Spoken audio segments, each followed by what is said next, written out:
Paolo Banchero continues his tear since the All-Star break.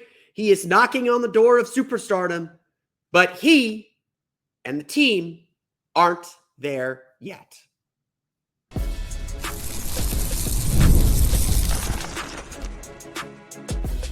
You are Locked On Magic, your daily Orlando Magic podcast, part of the Locked On Podcast Network, your team every day.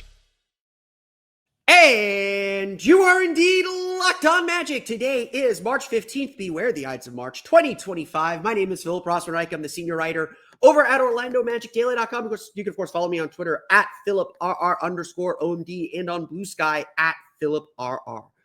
On today's episode of Locked On Magic, Paolo Banchero continues his superstar turn as he recovers from his injury and is back to playing the insane level he was at before his injury, why he's not quite the superstar yet, and why that cost the Orlando Magic against the Minnesota Timberwolves, and why some of that's not his fault.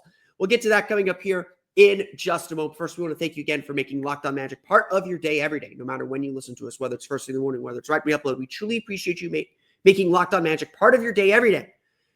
You can now make Locked On Magic even bigger part of your day with the Locked On Magic Daily Newsletter, the one-stop for ultimate team and league coverage delivered right to your inbox Monday through Friday. So no new one today. So sign up now for free at LockedOnDaily.com to get Monday's newsletter. That's LockedOnDaily.com, and start your day with the all-new free Locked On Magic newsletter. Today's episode is also brought to you by FanDuel. Right now, new customers can get $200 in bonus bets when your first $5 bet wins. We know Paolo Banchero is a star. There is a lot of unfair criticism. There is a lot of unjustified critiques of his game. Not unjustified, but overblown. People expecting him to be the everything immediately. And if you follow this team daily, and I've sat here and spoken a lot about this, if you follow this team daily, you know that Paolo has been working himself back from injury. It was abundantly clear in the weeks and really the month after he came back from the oblique tear that he was still working his way back into the flow of things. That he was still kind of figuring his body out again. Since the All-Star break, all those critiques, the inefficiency, the inability to lead a team, the, kind of whatever those critiques are, because frankly, they're all bunk and bogus. Since the All-Star break, Paolo Banchero has shown us who he really is and has gotten himself sort of back on track to the player that we all know he can be. Friday's game was another just masterpiece. 43 points, 16 for 32 shooting, 17 in the fourth quarter, 9 of 11 from the foul line. The only thing missing were the assists, but he had a double-double with 11 rebounds, leading the team in rebounding on top of all that. He was he was everywhere and everything for the Orlando Magic, as he has been all season long. Since the All-Star break, Paolo Banchero is second in the league in scoring with 29.8 points per game. Lest you think he is just chucking up shots, and his usage rate is at 33.1%, so it's 1 in every 3 possessions is his, and frankly, one of the other 3 possessions is Franz's. Paolo Banchero is shooting 48.8% from floor and 35.5% from 3. He has a 60.5% true shooting percentage. So all those efficiency merchants, get him out of here. Paolo Banchero is not arriving. He is here. And the Magic know that. We'll talk a little bit about some of the issues with that, but the Magic know that. Paolo knows the responsibility he has. And unlike a month ago when he was very clearly still working his way back into shape, now Paolo has the ability to do something about it. The frustrating part, of course, is the Magic aren't winning. And that is many, many factors. We'll get to some of them. We'll get to some of them specifically about Friday's game here in a minute. But let's take this step back to recognize that Paolo Banchero is a superstar. Or will be considered one very, very soon. Because this isn't stopping. Against a good defense like Minnesota's, we'll see it against Cleveland on Sunday, destroying a bad defense like New Orleans. It doesn't matter right now. Paolo is doing his work. But he's still got work to do. Some of it is those criticisms that a lot of people make, but not in the way that they make them. Ultimately, the proximate cause or the most immediate, like, kind of clutch time cause for the Magic to lose to the Minnesota Timberwolves on Friday, 118-111, is quite simply the duel of the stars. We'll go into a lot more detail about how we got there, but the Magic and Wolves are tied at 98 with 3.5 minutes to play. And this is when the stars take over. So what happens? Anthony Edwards comes around the screen. Wendell Carter is a little late stepping up on that screen. Corey Joseph stunts. Carter's still slow. Edwards pops a three. Big shot, big player. You can live with big players making big shots like that. Could the defense have been a little sharper? Absolutely. Defense was not great most of the night. The Magic come down the other end. Paolo Banchero does very much the same play, trying to match Edwards, and misses. The Wolves take that long rebound. They get down the floor. Edwards takes a tough layup over Wendell Carter. 5-point deficit now. Magic get their turn. Paolo attacks the basket, tries to finish around Rudy Gobert instead of through him like Edwards did to Carter. He misses. The Wolves are able to track down that rebound, beat the unbalanced floor. Edwards tries a heat check three, misses, but Julius Randle's there for a putback. A critical 7-0 run, and the game is essentially over.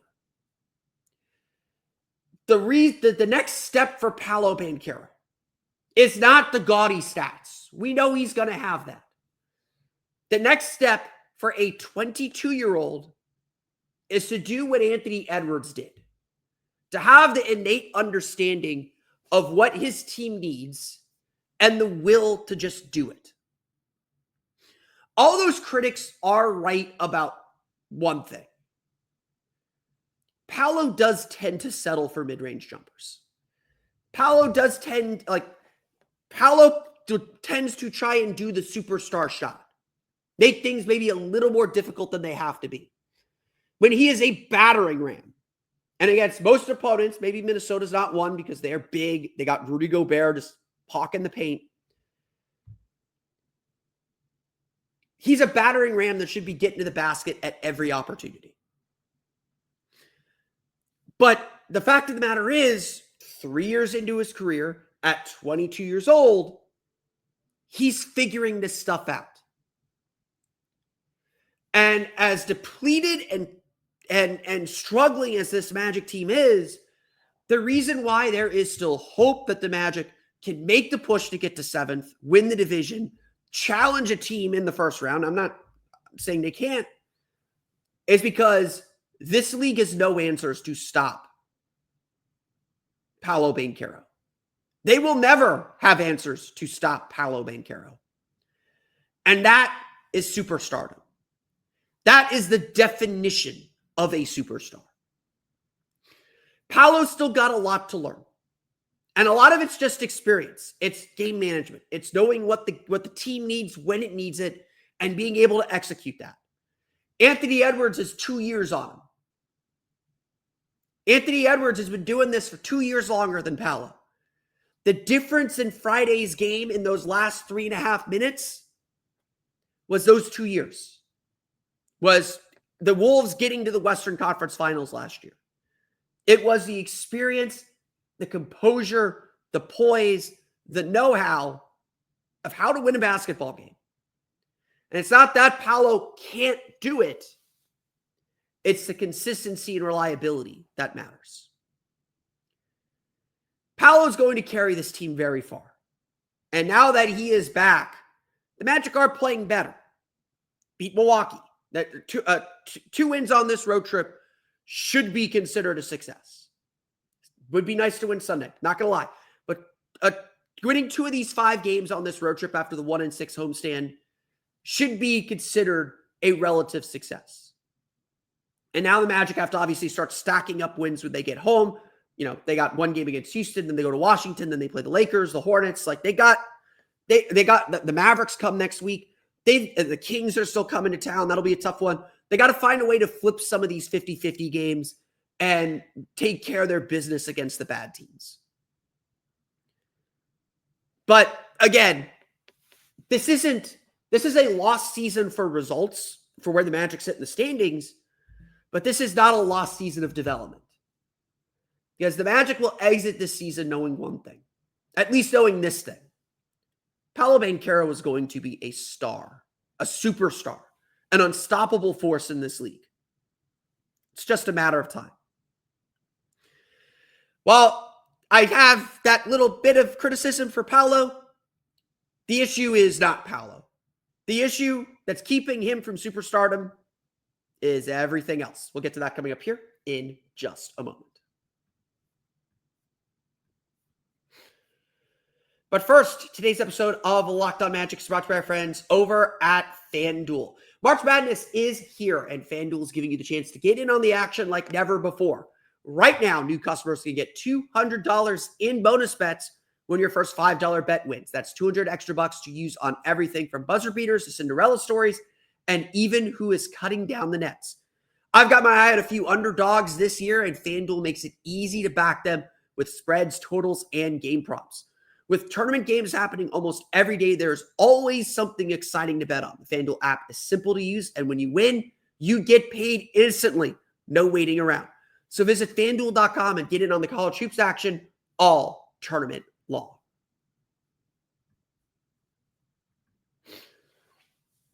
So why did the Orlando Magic lose this game? Yes, Anthony Edwards made plays. A 9-0, what turned into a 9-0 run over the last 3:30. The Magic gave up 20 points in the last 3 minutes and 30 seconds. Things just unraveled very, very quickly. I thought the Magic's defense was pretty good for most of the game. Then you had the kind of unbalanced floors, a lot of transitions, some turnovers. The Wolves really put it down. And look, Paolo scored 17 of his 42 in the fourth quarter. 11 of those 17 came in the last 2 minutes of the game. Paolo also had the ability to keep the Magic kind of floating around if they could get a stop, and they couldn't get a stop. And we know the difference between the two teams. We'll talk Caleb Houstan here in a minute, but the Wolves are just able to spread the floor. And ultimately, what's costing the Magic right now is the same thing we all know. The Magic made 12 threes. They shot 42.9% from 3, 6 of them from Caleb Houstan. It's shooting. And even when the Magic make shots, it's still about timely shots. And frankly, it's about, I say this a million times, your value as a shooter is not necessarily your ability to make shots. It's your ability to make the defense think you can make shots. And right now, every team in the league knows this. Every team in the league sits there, looks at the stats and say the Magic are shooting 30% from 3. They're shooting a little bit better recently. I think we're starting to see the Magic really begin to percolate. It just hasn't coalesced to a win yet. They're looking at that and they're like, if they beat us by making threes, so be it. That's I think how every team in the league feels. And you hope that the Magic make enough threes to win a playoff game. Hope that it becomes 2. Hope that it becomes 3. But obviously the odds are just that's not going to happen. The problem for the Magic is not their top guys. Franz struggled in this game. 16 points, 4 for 16 shooting. They put Jaden McDaniels on him. He's a big dude, bothered Franz throughout the game. They trapped him. They put pressure on him. They kept Rudy Gobert hanging around the paint because no one's scared of Wendell Carter shooting threes. It is definitely at the point where Carter probably needs to just take a step in and shoot a long two, even if it's a closer closeout. No one's scared of the Magic shooting. And that is the problem. Paolo Banchero took 32 of the Magic's 89 shots. Only Franz Wagner took more than 10. The Magic are leaning extremely heavily on their top two guys. There's no other way to say it. They are leaning extremely heavily on their top two players because there are no other options. Again, why did the Magic lose this game? They go on a 17-3 run to take a 9-point lead into the fourth quarter. Minnesota comes back while Paolo is on the bench. That's for all you plus-minus merchants. Because Franz couldn't carry it this game. And right now, the Magic's formula is Paolo has to be amazing, Franz has to be amazing, and somebody else has to come along for the ride. If Franz Wagner gets his usual 24 points, that's 8 points, along with the 18 the Magic got from Caleb Houstan, that's a win. Like, how sustainable is that formula, especially in the playoffs? Not sustainable at all. Against quality teams like Minnesota, not sustainable at all. The answer to all of the Magic's problems is the obvious one. The reason why Anthony Edwards has the space to do the things he needs to do is because Rudy Gobert is a role threat. So Wendell Carter has to defend the paint and stay close. It's because Dante DiVincenzo, Jaden McDaniels, Mike Conley, Naz Reid, Nickeil Alexander-Walker are all three-point shooting threats. And really good ones at that. Minnesota shot 14 for 33 from three. They can space the floor and let Anthony Edwards operate and do his thing. Make those decisions easier for him. I'm not saying anything you didn't already know. I'm sorry. Again, I said this a million times this year. It's not rocket science what the Magic's problem is. They showed throughout the course of this game that the concepts in this offense work. Paolo getting downhill, dishing out to shooters works. The problem is the Magic don't have shooting. And we could argue whether, should the Magic be running that kind of an offense with this personnel? No one expected this roster to struggle this much. And so, I agree with the notion that Jamal Mosley should have tweaked his offense, should have changed his offense a little bit. The biggest thing is still pace. They're too slow. They're getting into their sets too slowly and allowing defenses to dictate tempo to them. And that leads them to rush shots, to rush decisions, to bad decisions, to not the most ideal shots. And then, all the misses, all the struggles this year have led players to doubt and to not make that extra pass. This team just needs a general offensive expansion. Paolo Banchero has grown his offensive game tremendously. Franz Wagner has grown his game offensively tremendously. He is starting to take more mid-range jumpers. He's not making threes, but he's taking threes at a solid clip and doing all the things he's getting to the basket for. This game, though, begged. If you're wondering why Paolo Banchero gets the superstar moniker and Franz Wagner doesn't quite have that yet, it's because Paolo is in pull-up game. If I were telling Franz Wagner to work on one thing this summer, it would be get comfortable taking pull-ups. Add that he's earned the right to take mid-range jumpers. Add that mid-range game, add that pull-up mid-range game to your repertoire, and it's going to open things up for you. I'd also tell him work on his left hand. He doesn't do anything with his left hand, and it's becoming a little bit of a problem. Teams are sitting on his right hand and forcing him left, and he's trying to force his way right because Franz is stubborn, and I love that about him. But these are young guys that have to keep getting better. 22 and 23 years old. I'm not being critical to the point of trade these bums. I'm saying these are the ways that they become the best versions of themselves. But ultimately, the Magic needs spacing around them. Kentavious Caldwell-Pope didn't play in this game.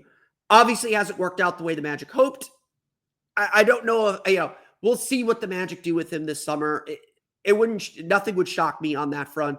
He may not be the kind of shooter the Magic need, but I also think he's going to bounce back next year. So don't be ticked off when he has a better season next year. Jalen Suggs took some major strides, but we only saw it for 5 games because of the injuries.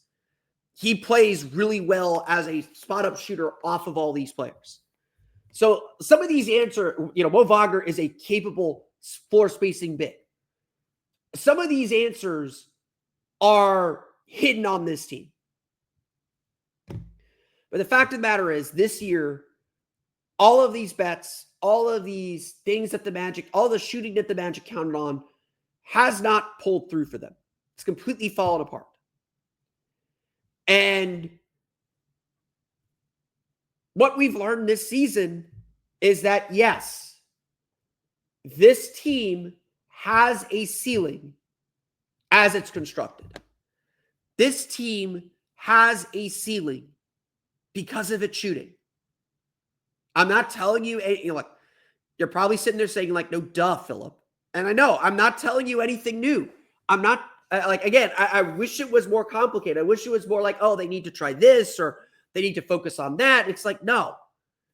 They need to trust each other and they need to make shots. It's not rocket science. I really do believe the Magic are much closer to being the 4 seed than they are being a permanent 8 seed.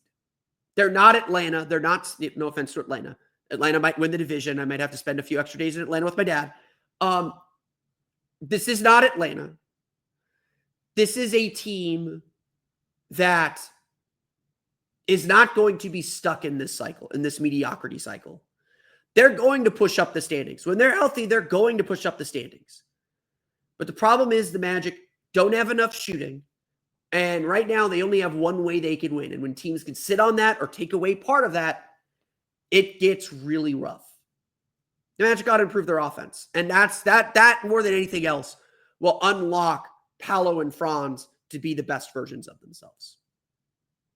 Let's run through the final box score. We'll talk about that coming up here. We'll talk about Caleb Houstan's big game and why I'm just heartbroken. I can't believe it. Oh, my God. We'll talk about that coming up here in just a moment. But first, today's episode of Locked On Magic is brought to you by our friends at Monarch Money. Ever check your bank account and wonder, where did all my money go? Between dining out, online shopping, and entertainment, it's easy to lose track. That's where Monarch Money comes in. Your personal CFO giving you full visibility and control over your finances. Monarch Money isn't just a budgeting app. It's a complete financial command center. You can track all your accounts, investments, and spending in one place. So you stop just managing your money and start building wealth. When you start using Monarch, you realize just how much you're spending on food delivery, and now you budget smarter and save more. Instead of juggling multiple apps or using an Excel spreadsheet, you can use Monarch to check your finances, track spending, and even plan long-term goals. Managing your money with your partner is smoother than ever. You can track shared and personal accounts, set goals, and stay on the same page without the stress. Take control of your finances with Monarch Money. Use code LOCKEDONNBA at monarchmoney.com for 50% off your first year. That's monarchmoney.com, code LOCKEDONNBA for half off your first year.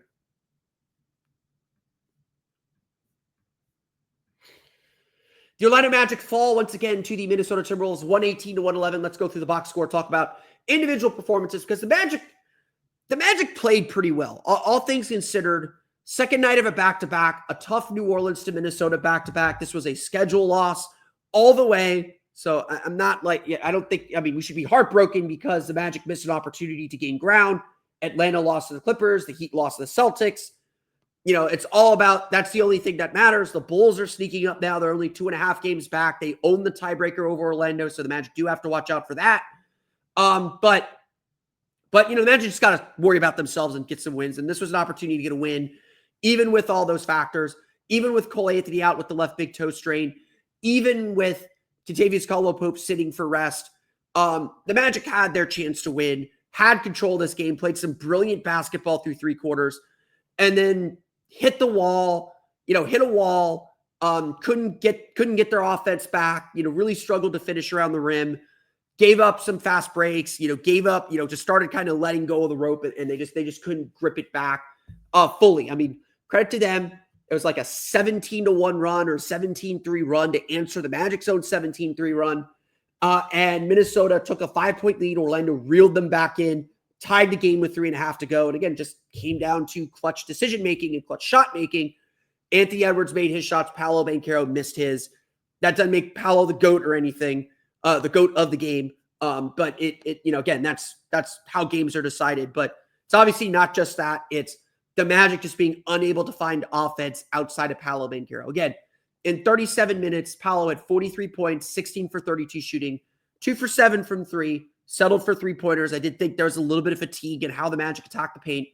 9 of 11 from the foul line, 10 rebounds, awesome rebounding game, had 3 assists, only 1 turnover. So Paolo, honestly, scoring-wise, one of the best games, just didn't finish the deal in the fourth quarter. And again, he fought to keep the Magic in. He did not quit after those missed shots. So he's really good. Franz Wagner really struggled. 16 points, 4 for 16 shooting, 8 for 8 from the foul line. So got to the line, 4 rebounds, 4 assists, but 5 turnovers. Minnesota did a really excellent job defending him. Just did a really, really good job just hounding him, pressuring him, trapping him, using their size, their length. Again, because the Magic don't have shooting, Rudy Gobert kind of just roamed. And this was a general problem for the Magic throughout the game. When Rudy Gobert was in, and Gobert was plus 16 on the game, when Rudy Gobert was in, the Magic were just hesitant to go anywhere near the paint. He did not end up with a block, but he changed a lot of shots and just kept the Magic from going all the way to the basket. And look, the biggest issue with Franz's game right now is he's very good at this. So it's not a bad thing, but he is very one-dimensional. And he started to add that kind of turnaround fadeaway, that turnaround mid-range shot. And he's able to do that, especially against smaller opponents. Jane McDaniels had the size to deal with them. Julius Randle played him for a little bit. He had the size to deal with them. Franz just really struggled to get to the basket. Those flip shots, it was like Monday's game. All the flip shots and runners that he's usually pretty good at, they were stonewalled and he missed them. And so there's definitely a universe where he makes 2 or 3 more of those and his game looks pretty decent. And that changes the whole tenor of the game because now the Magic have a second guy who's feeling it. Franz was just never in rhythm with those shots all game long, and just he really struggled in this one. So again, the way I've talked about this a lot over the years, the Magic have a way they need to play. The Magic have a way that works for them. And their path to wins right now is Paolo has to be amazing, Franz has to be amazing, and someone else has to help with the scoring. They just need one other player. If they could both get to 25 each, they need one other player above 15, and then maybe another player at like 11, 12, and they'll be fine. The Magic got a great game from Paolo. They didn't get the great game from Franz. And so what ended up happening then is you lose a big game from a player you're not expecting a big game from. Caleb Houstan, my guy, had his game. He showed why the Magic still believe in him and why the Magic are still so invested in him, and why I wouldn't be, I would not be completely shocked if the Magic pick up his team option again. I mean, it might depend on other moves they have to make, but they still believe in this kid. They know how hard he works, and it just hasn't completely come together for him. But Caleb Houstan had his moment in the sun. 18 points, 6 for 8 shooting from 3, 4 steals. So just he had some breakdowns offensively, but again, he's fighting, he's trying, he's big, he's able to recover a little bit. Getting a player on this Magic team to make 6 threes, that's how the Magic built their 9-point lead. They were able to move the ball. The Wolves were willing to leave Houstan open, and he made them pay. Again, the formula for the Magic is not complicated. The formula is not complicated. If the Magic make shots, they're going to beat teams because teams want the Magic to shoot. They're so concerned with Paolo and Franz, and the Magic have no shooting or spacing around them. they're able to congest the paint and make all of Paolo and Franz's shots more difficult than they have to be. You make a few threes, everything's going to start loosening up, and the ball's going to start moving like it did in the third quarter. So call me crazy. I'm fine with that. I don't think there is necessarily a problem with the Magic's offensive system. The problem is the personnel aren't executing, or not even that they're not executing it. The problem is they're not making shots. Like it's the most important part, but they're not doing that. Caleb Houstan did that in this game, and like I am not afraid to say this. The run didn't start after this, but Caleb Houstan getting his dunk blocked was a turning point in the game. Like I was crushed for him. If you don't know the story, Caleb Houstan is I think he's the only player. He's played the most minutes of any player taller than like 6'5" or 6'8" or something like that, who has never dunked in an NBA game. And early in the fourth quarter, somehow Caleb creeped in from the sideline, got the ball in the bodega, went up for a dunk, and Jaden McDaniels blocked it and ruined a magical moment. And I am just downtrodden and frustrated because I am on team Caleb Dunk. I want him to get his dunk. I want it so bad. But alas, this was not the day for it. So we'll hopefully get to see Caleb Houstan dunk here very, very soon. I think it's coming, and I think Caleb will play Sunday against Cleveland. I think he's certainly earned a chance to see if he's still hot at Rocket Fieldhouse. Orlando did not get any scoring from anywhere else. Corey Joseph starting for Cole Anthony, another nice game, 8 points, 4 for 6 shooting. Again, you shouldn't be relying a lot on Corey Joseph. Corey Joseph had like one of the highlights of the night too, blocking a Rudy Gobert shot. So good stuff from Corey Joseph. Again, just asking him to step up. He has done that really. He's a great dude anyway, but he has done exactly what the Magic needed him to do. So great job there. Tristan Da Silva started for Kentavious Caldwell-Pope. He had a nice game, 8 points, 3 for 6 shooting, 2 for 3 from 3. Minnesota tried to target him a little bit defensively, had some breakdowns. He looked like a rookie, but the shot was going in more confidently than we've seen in a little bit. So hopefully that changes him around a little bit, gets him to see the ball going through the basket, and the Magic can get some production from him and settle their bench down a little bit. Again, just not a lot coming off the bench. Anthony Black, 6 points, 2 for 8 shooting, 4 rebounds, 2 assists. The Magic need more from Anthony Black. I don't think I'm saying anything crazy there. They invested a lot in him, not just the draft pick, but they put a lot of responsibility on him.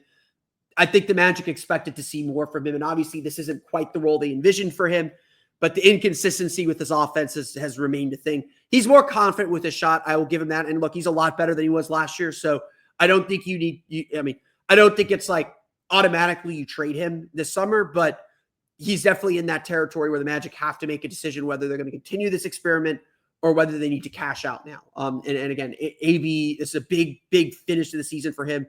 AB isn't exactly like making it clear where he needs to be. Jonathan Isaac, I thought, played really nice. I'm shocked he only played 9.5 minutes. I thought he played really well. 3 points, 1 for 3 shooting, so it came on to 3. 2 steals. I thought his defense was really good. He had a run in the second quarter. It really feels like to me his defense is getting back to the level that we're used to seeing him at. I don't quite understand the minute distribution. Some of it is Paolo has to play a lot because the Magic don't function when Paolo's off the floor right now, and certainly not in this game. They didn't function when Paolo was off the floor. But I think Jonathan Isaac is giving the Magic what they're hoping for. Again, like I think we're seeing peaks of the team kind of finding its rhythm again. They're not winning yet, obviously, but I do think the team is trending in the right direction, and I think we'll see the team finish the season strong. I still believe they're going to finish 7th in the East. I think they'll take care. I think that they will catch Atlanta at some point again. They just gotta start stringing some wins together. They haven't done that, obviously. The only winning streak they've had since December was the last game before the All-Star break and the first game after the All-Star break. Most people don't consider that a winning streak. Most people I talk to don't consider that a winning streak. The Magic got to go on a run where they get 3 or 4 in a row. That'll catch them up to Atlanta because no one's Atlanta used a 5-game win streak essentially to get a 1.5 game lead. Magic go on a 5-game win streak. They'll swing ahead by a game and a half, 2 games on Atlanta. So, there's a pocket for that to come. Again, I think that pocket is coming up very soon. The Magic just need to start stacking up some wins and protecting their home floor. Again, just a lot of struggles elsewhere. Gary Harris had some nice minutes, 3 points, one for one from three, 2 blocks, a steal, no steal, sorry, on that. Played some great defense. He's a little small to guard Anthony Edwards, but he's fine. Like Gary Harris, for everything that everyone criticizes him about, he's always in the right spot. He does the right things. He is a veteran. And I think that's why he ultimately gets a lot of trust. Jett Howard continues to struggle, played 4-17, 2 points, 1 for 2 shooting. Jamal Mosley's just doing this thing right now. He tries all of his shooters in the first half. So Jett plays, Caleb plays, Gary plays, Tristan plays, just to try to figure out who has it that night. And then he rolls with the player that has it. Caleb had it. Caleb got the minutes. Jett didn't play in the second half. Gary Harris played a little bit in the second half. So it's just, it's the Magic are searching for the right guys. They don't know who that is right now. And that's part of the problem. They need consistency, and they don't have that with this roster. Orlando ends up shooting 44.9%, 42.9% from 3, 12 for 28. They're 19 for 22 from the foul line, 11 turnovers for 14 points. Orlando does a good job defensively getting turnovers with 16 for 20 points. Minnesota shoots 52.5% from the floor, 14 for 33 from 3. Through 3 quarters, that was at 46.6%, 11 for 26 from 3. So they only made they made 3 threes in the fourth quarter. The fourth quarter, Minnesota dominates, 15 for 22, 3 for 7 from 3, 7 for 10 from the foul line, 8 points off 4 turnovers. They have 22 points in the paint to the Magic's 18. 10 of their 19 fast break points come in the fourth quarter. So again, the game just came down to the Magic couldn't sustain their offense through the fourth quarter. They get tied with 3.5 to go, and they just let go of the rope for too long. Just Minnesota made plays, Orlando didn't. Again, like it's a make or miss league.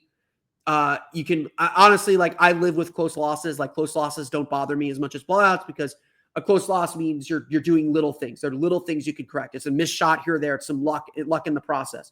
Anthony Edwards made his shots. Paolo missed his shots in the key moment of the game. That's your ball game. And again, Orlando had to tighten up defensively. They had to be smarter offensively. They just don't have offensive players. And so this, if this were last year, this would be a game you'd be upset by. But at the end of the day, like I was explaining to people, this Magic team doesn't make shots. If the Magic are losing games because they don't make shots, like at this point, there's nothing to fix that. There's no way to change that. You just have to kind of live with it. And so if that's the reason the Magic are losing close games, like it sucks, but you got to live with it. We know we're going to we know the Magic will try to fix it again this summer.